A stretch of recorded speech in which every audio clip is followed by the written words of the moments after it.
ಬಾಯಿ ಮುರಿದು ಹಾಕಿದ್ರು, ಸರ ಅಜರ ಅಕ್ಕವ ಮುಣಿಸಿ ಹಾಕಿದ್ರು, ಅವ್ರು ಚಾಡಿ ಹೇಳಿದ್ರು, ಎಲ್ಲ ಹೇಳಿದ್ರು. ಇಲ್ಲಾರ ಸ್ವಾಮಿ ನಮ್ಮ ಸರ್ ಇಲ್ಲಾರ ನಾ ಕಟ್ಟಿಗೆ ಮಿಷನ್ದಾಗಿದ್ದ ಅವ್ರದೇ ಒಂದೇ ಮಾತಾಡಿದಾರ. ನಮ್ಮ ಕೂಸಿನ ಬ್ಯಾಂಗ್ ಹೋಗಿದ್ಕಮ್ಮ ನಿಮ್ಮ ದೇವ್ರು ಎಷ್ಟು ಸತ್ತಿದಾರ, ಯೇಸು ಪ್ರಭು ಎಷ್ಟು ಸತ್ತಿದಾರ ಅಂತ ಹೇಳ್ಯಾರ. ಇವ್ರು ಬಾಯಿ ಬಿಚ್ಚಿ ಅಡ್ಡು ಮಾತಾಡಿದ್ರು ಸ್ವಾಮಿ. ಅವ್ರದ್ದೆಲ್ಲ ಪರಿಹಾರ ಆಯ್ತದ, ಎಲ್ಲ ಸಾವುಕಾರ ಆಯ್ತಾರ, ಅವ್ರ ಸಾಲ ಸಮದ ಎಲ್ಲ ಹೋಯ್ತಾವ ಸ್ವಾಮಿ.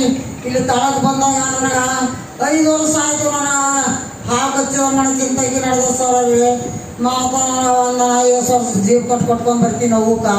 ನೀನು ಮಾಡಿದ ನಾನು ಬರಬೇಡ ಅಂತಂದ್ರು ಸರ್ ಅವ್ರಿಗೆ. ಒಂದು ಪೆಟ್ಟಿ ಸುರು ಇಲ್ಲಿ ಹೊಂದ್ತೇವೆ ಸಡಾಡ ಅದಕ್ಕೆ ನೋಡ್ಬೇಡ್ರಮ್ಮ ತಾನೇ ಹೋಯ್ತಂತಂದು ಜಪ ಮಾಡಿದ್ರು.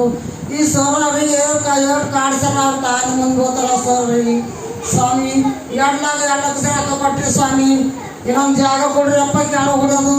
ಅವ್ರಿಬ್ಬರು ಮಕ್ಕಳಿಗೆ ಸ್ವಾಮಿ ಆಶೀರ್ವಾದ ಮಾಡ್ರಪ್ಪ. ಗಣಸ ಮಕ್ಕಳಿಗೆ 4 ಮಂದಿ ಮಕ್ಕಳು ಭಾಳ ಕಷ್ಟ, ಭಾಳ ದುಃಖ ನೋಡ್ರ. ಕಷ್ಟ ಎಲ್ಲ ಪರಿಹಾರ ಮಾಡಿರಿ ಸ್ವಾಮಿ. ಇಲ್ಲಿ ಪರಿಹಾರ ಮಾಡೋ ಸ್ವಾಮಿ ನೀವೇ ಇದ್ದೀರಿ ಪ್ರಭು ಸ್ವಾಮಿ. ಈಗ 2 ಎಕರೆ ನಂಬರ್ ಹೋಗಿದೆ ಅಪ್ಪ. ನಾನು ಒಂದು 5 ತೊಟ್ಟಲಿತ್ತು, ಒಂದು 5 ಲಗ್ಗಿನಿತ್ತು ಸ್ವಾಮಿ. ನೀನು ಮಾಡ್ಕೊಂತ ಆಗ್ಯದ ಪ್ರಭು ಸ್ವಾಮಿ. ನನ್ನ ಸರ್ ಮೇಲೆ ಹಗಲು ರಾತ್ರಿ ನಾನು ಆ ದೊಡ್ಡ ಜಪ ಮಾಡ್ತಾಯಪ್ಪ. ನಮ್ಮ ಸರ್ ಅವ್ರಿಗೆ ಕಾಯ್ದು ಕಾಪಾಡ್ಯಪ್ಪ. ನಾ ಇಷ್ಟೇ ಅದನ್ನು ಬಿಟ್ಟೇನೆ ಸ್ವಾಮಿ.